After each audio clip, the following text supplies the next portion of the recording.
وعلیکم السلام ورحمۃ اللہ۔ آپ نے یہ مرزا علی انجینئر کا ایک بیان بھیجا ہے جس میں یہ کہہ رہے ہیں کہ نماز ہر فرقے کے پیچھے، ہر مسلک کے پیچھے یہ پڑھی جا سکتی ہے کیونکہ یہ اللہ اور بندے کے درمیان معاملہ ہے، اور پھر بخاری کی روایت کا حوالہ دیتے ہیں کہ نبی علیہ السلام نے بتایا کہ کچھ ایسے بعد میں امام ہوں گے جو غلط نماز پڑھائیں گے یا نماز میں ان کی کچھ کمی ہوگی۔ تو صحابہ نے پوچھا کہ پھر ہم کیا کریں؟ تو نبی علیہ السلام نے کہا کہ تم ان کے پیچھے نماز پڑھو، ان کی غلطیاں انہی کے اوپر ہیں اور تمہیں وہ نقصان نہیں پہنچا سکتی ہیں۔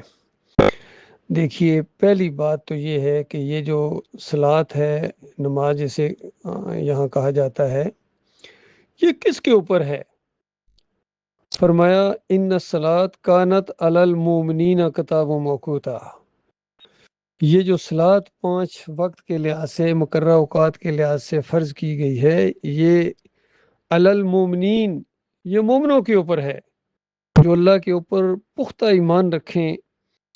اور پھر اس کے بعد اگلا حکم یہ ہے ورکعوا مع الراکعین، رکوع کرو رکوع کرنے والوں کے ساتھ۔ یہ صحابہ اکرام کو بات کہی جا رہی تھی کہ جو مخلص مومن ہو چکے ہو، فرقوں سے نکل چکے ہو، شرک کو چھوڑ چکے ہو، صرف تمہارے اوپر یہ صلاۃ فرض ہے، کسی اور کے اوپر تو اللہ نے فرض ہی نہیں کی ہے۔ باقی رہے آج کے یہ فرقے، بریلوی ہوں، دیوبندی ہوں، اہل حدیث ہوں، سلفی ہوں، خود علی انجینئر ہو، ڈاکٹر اسرار ہو، ان کے شرک تو ثابت ہیں، ان کے اوپر تو خود صلاۃ فرض نہیں ہے۔ یہ امام کیا، یہ مقتدی بننے کے اب لائق نہیں رہی ہیں، کیونکہ ایمان کے بعد صلاۃ سب سے بڑا عمل ہے اور بہت ہی اجر والا معاملہ ہے۔ یہ مالک کے درمیان اور بندے کے درمیان یہ ایک بہت ہی گہرا رشتہ قائم کرنے والا ہے۔ تو جب آپ شرک کرنے والے جو نبی علیہ السلام کو نور میں نور اللہ مانتا ہے، گالی دیتا ہے، ذات کا شرک کرتا ہے، کوئی یا علی مدد کہہ کے شرک کرتا ہے، کوئی 11ویں بانٹ کے آیا ہے، شرک کر کے آیا ہے، کوئی مسجدوں میں 11ویں کے ختم دلواتا ہے اور شرک کرتا ہے، کسی نے مولوی صاحب نے تعویذ پہنا ہوا ہے، شرک کرتا ہے، گھوڑے کو پوج کے آیا ہے، یا کسی بھی شرک کے سسٹم کے اندر ہے، پیر صاحب ہے یا اجرتی مولوی ہے، کیونکہ یہ نمازیں بھی اللہ کے لیے نہیں پڑھاتے ہیں، یہ خالص دنیا دار ہیں، یہ عبد الدینار ہیں، مال کے ساتھ ان کا تعلق ہے، پیٹ ان کا دین کے ساتھ لٹکا ہوا ہے۔ کوئی مسلک ایسا نہیں ہے آج پوری زمین کے اوپر ان مسلمانوں میں جو دین کو اجرت کے اوپر نہ یہ بیچتا ہو۔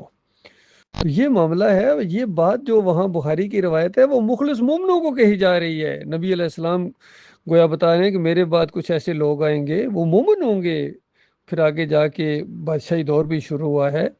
تو اس میں کوئی تقوی کی وہ ذرا کمی آ گئی ہے، کبھی اوقات میں آگے پیچھے تھوڑا کر دینا یا کسی طرح کی کوئی کمی کوتاہی کر دینا، تو ظاہری بات ہے وہ مسلمانوں کی بات ہو رہی ہے۔ اور ظاہری بات ہے اگر ان کے پیچھے نماز نہیں پڑھیں گے تو ایک اور فتنہ کھڑا ہو جائے گا اور جنگ شروع ہو جائے گی اور فرقے بننا شروع ہو جائیں گے، تو وہاں اس فرقہ بندی کو روکنے کے لیے باقی یہ آج کے دور کے اوپر اس روایت کو اس طریقے سے فٹ کرنا، یہ بالکل اسی طرح کی بات ہے جس طرح نبی علیہ السلام نے فرمایا کہ جماعت کے ساتھ صلاۃ پڑھو گے تو 27 گنا ملے گا۔ بھائی وہ تو مومنوں کی بات ہو رہی ہے۔ آج اگر تم قادیانیوں کے پیچھے پڑھو گے، شیعوں کے پیچھے پڑھو گے، بریلویوں کے پیچھے پڑھو گے، دیوبندیوں اور اہل حدیثوں کے پیچھے پڑھو گے تو 27 گنا ملے گا تمہیں ثواب۔ 27 گنا کی بات چھوڑو، مالک فرماتا ہے والذین کفروا اولیاءہم الطاغوت،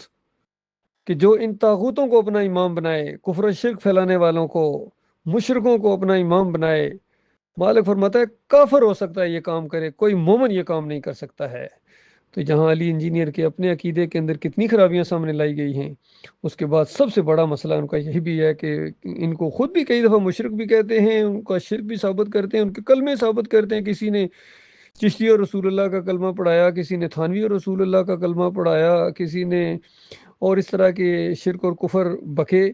تو یہ سب کچھ کہنے کے بعد پھر کہتا ہے میں ان کے پیچھے نمازیں پڑھتا ہوں۔ بتاؤ تمہاری نماز تمہارے منہ کے اوپر دے ماری جائے گی، تمہارے اوپر نماز فرض نہیں ہے، نماز مومنوں کے اوپر ہے۔ یہ بہت بڑی بات ہے کہ نماز کو برباد کیا جائے ان مشرکوں کے پیچھے، مسلک پرستوں کے پیچھے اور فرقہ پرستوں کے پیچھے۔ نماز پڑھنا یہ اللہ کی غیرت کو للکارنا ہے، باقی ان کی ہو جاتی ہے، یہ بالکل پڑھتے رہیں، ان کا کوئی مسئلہ نہیں ہے بالکل، کیونکہ ان کے خود شرک کے اندر لت پاتے ہیں، تو ان کی سب کی آپس میں ہو جاتی ہے، لیکن کسی مومن کی ان کے پیچھے صلات نہیں ہوتی ہے، جو اللہ کو ماننے والا ہے، اللہ کے آخری رسول محمد صلی اللہ علیہ وسلم کو ماننے والا ہے، وہ کبھی ان کے پیچھے اپنی نماز کو برباد کر کے اللہ کی غیرت کو نہیں للکارے گا۔